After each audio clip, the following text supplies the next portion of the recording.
en algunos casos, y bajo el libro, las enseñanzas de Mahoma en el libro del Corán. Pero eso ellos lo usan de una manera totalitaria. En otras palabras, o eres o no eres. Cuando digo eres, se está refiriendo a que vives. Y si no eres, tenemos derecho entonces de juzgar lo que has hecho y podemos quitarte la vida. Así porque sí. Por un asunto religioso. Por ponerse un velo, una mujer. Por hacer algo indebido conforme a sus enseñanzas religiosas. Por causa de esa religión, ellos pueden matar o dejar vivir. Entonces vemos esas amenazas ya, como les dije, de las democracias perseguidas por las pisadas del oso y el consumo excesivo de lo que está comiendo el león.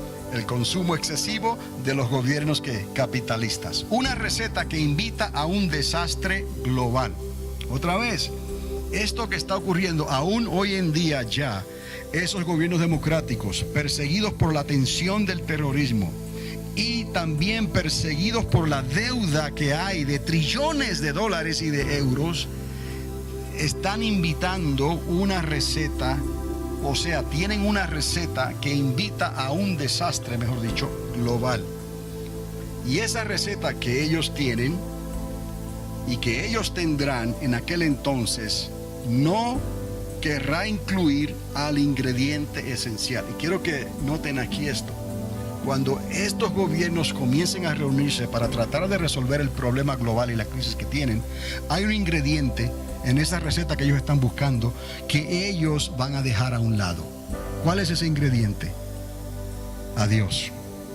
Porque habrán intentado cambiar la conciencia de los hombres, o sea, los tiempos y la ley. Ahora usted puede ver cómo esto se va formando. Llegan a un punto que van a justificar entonces cambiar los tiempos y la ley. Pero ¿cuál es la razón? ¿Qué es lo que está detrás de todo eso? Que no quieren nada que tenga que ver con la autoridad de Dios, que Él es el creador de todas las cosas, del universo, de la tierra y de todo lo que existe. Entonces, detrás de esa forma de pensar, obviamente usted se da cuenta que está aquel que se reveló en la creación de los tiempos, aquel arcángel, aquel querubín que se paseaba entre las piedras preciosas.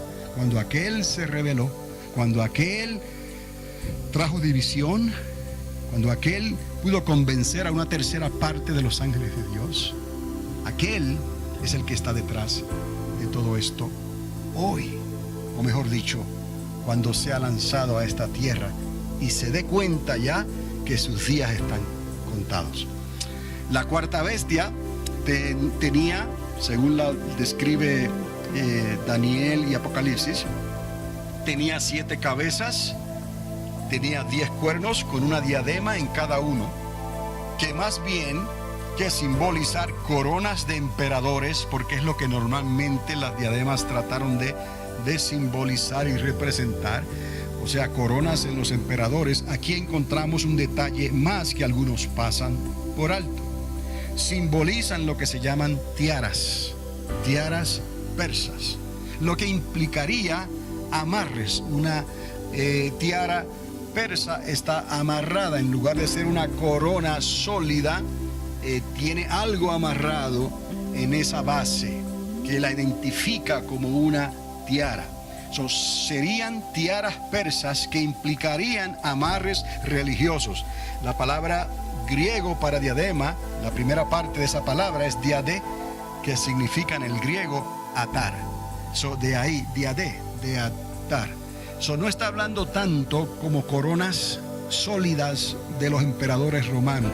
Aquí hay algo más que se está proyectando en este mensaje, que habrá unas diademas que más bien son tiaras persas, y vamos a entender más adelante por qué esta relación con, digamos, sistemas totalitarios, islámicos, religiosos, o incluso el Vaticano romano, que usa las famosas tiaras, por decirlo así, del pontífice, del papado.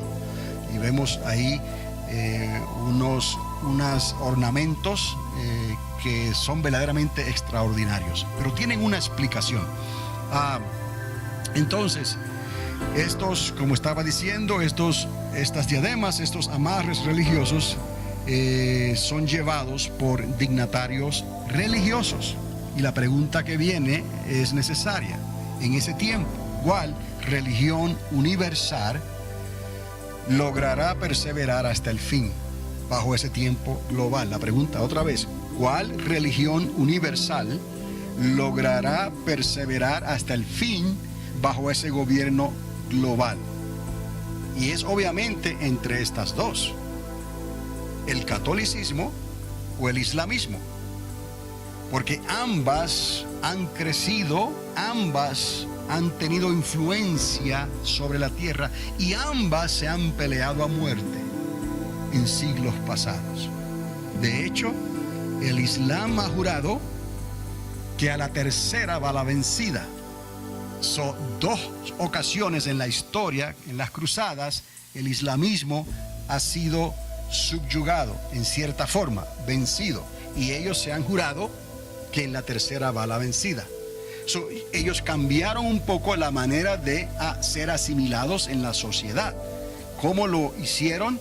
Pues infiltrándose con la comunidad, con la cultura, teniendo hijos que vienen a ser residentes y ciudadanos de esos gobiernos, que luego tendrán derecho al voto, y como ellos mantienen esa relación y ese amarre religioso tan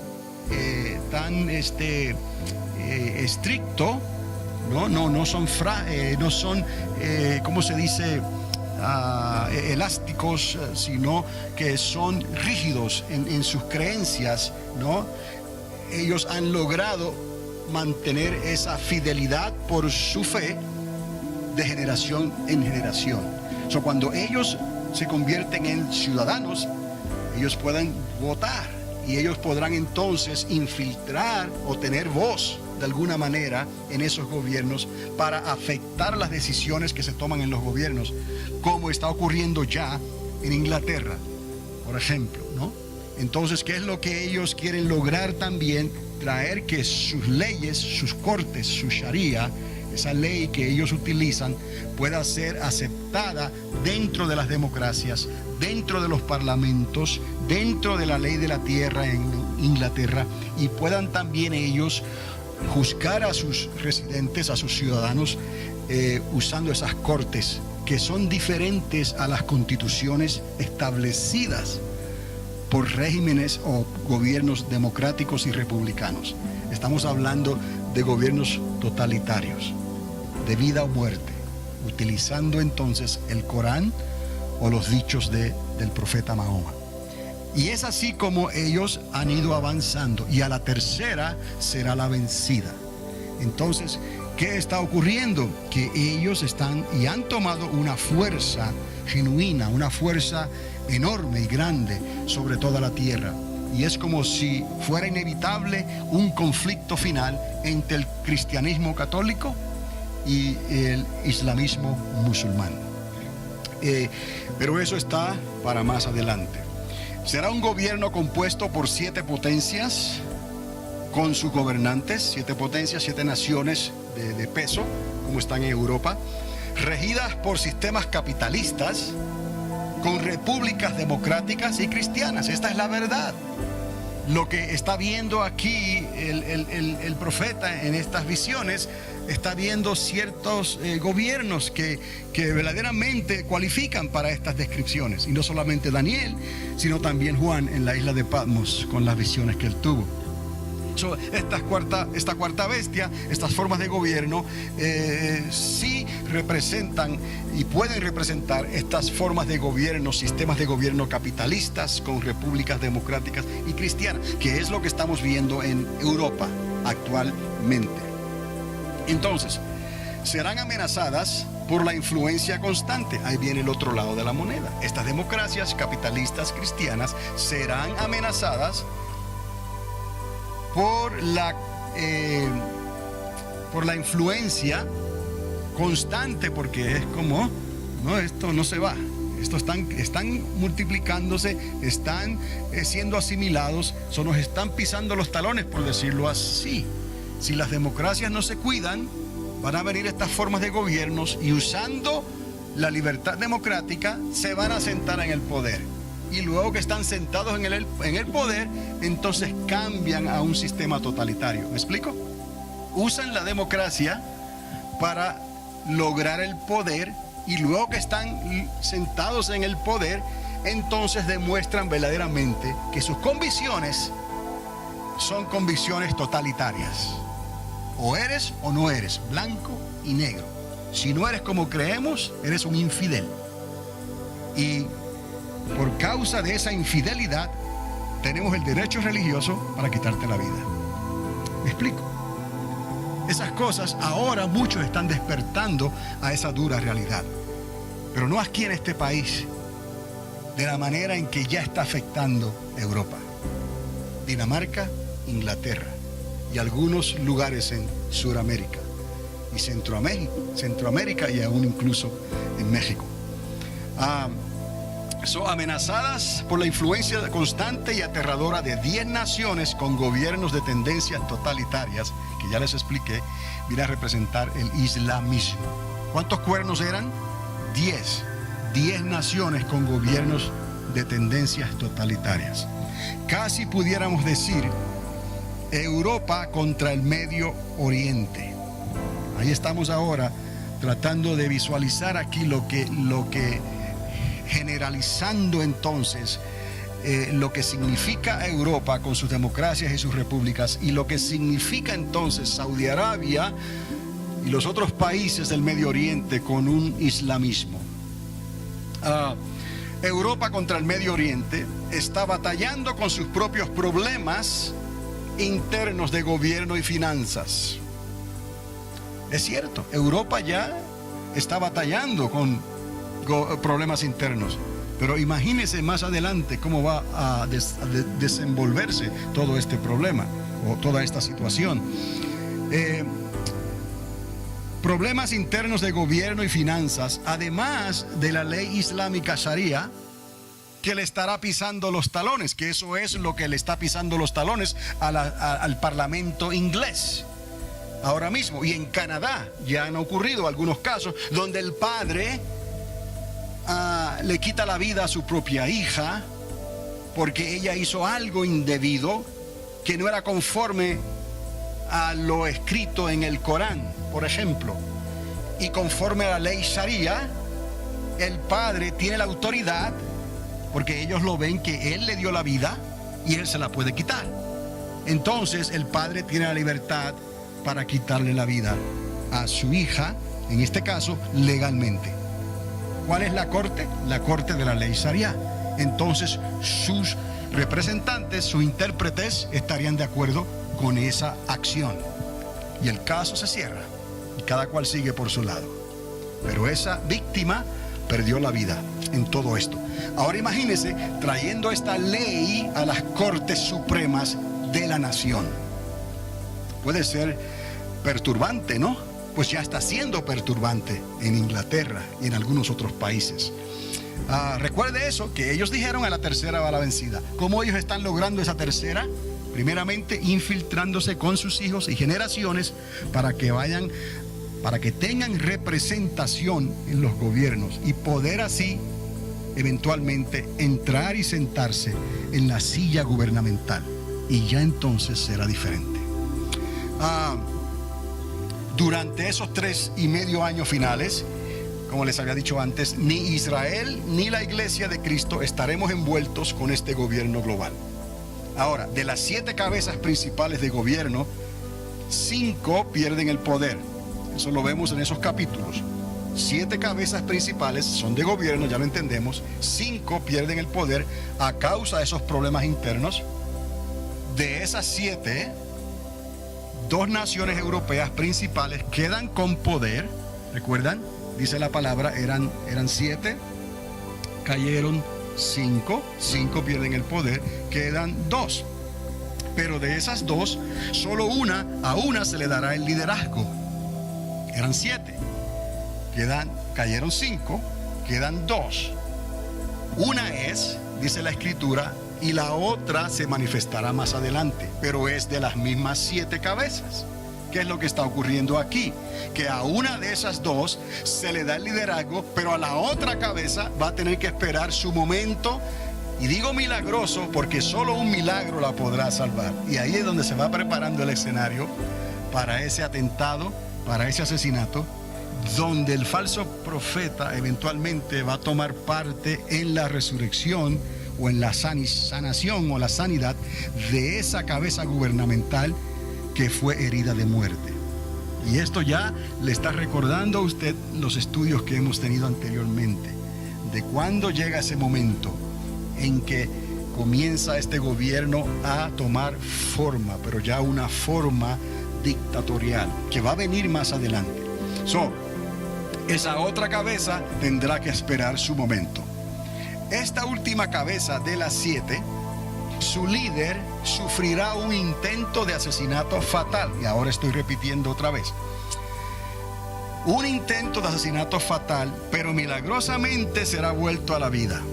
¿Qué es lo que dice la Escritura? Este personaje, esta cabeza, sufrirá una herida mortal. Entonces, milagrosamente vuelve a la vida. ¿Quién tiene que ver con esa sanidad? El falso profeta. Transformado. Ahora sí, quiero que entienda esto, porque ahora esto puede ser crucial y quizás conteste alguna de las preguntas que usted haya podido tener cuando llega a esta parte de este capítulo. ¿Qué es lo que está pasando aquí? ¿Por qué si eran 7 sale un octavo? Pero vea que él era parte de los 7. La razón que se hace un 8 es porque mientras estaba vivo era parte de los 7. Pero luego que muere, deja de ser. Por eso era, ya no es, y vuelve a ser.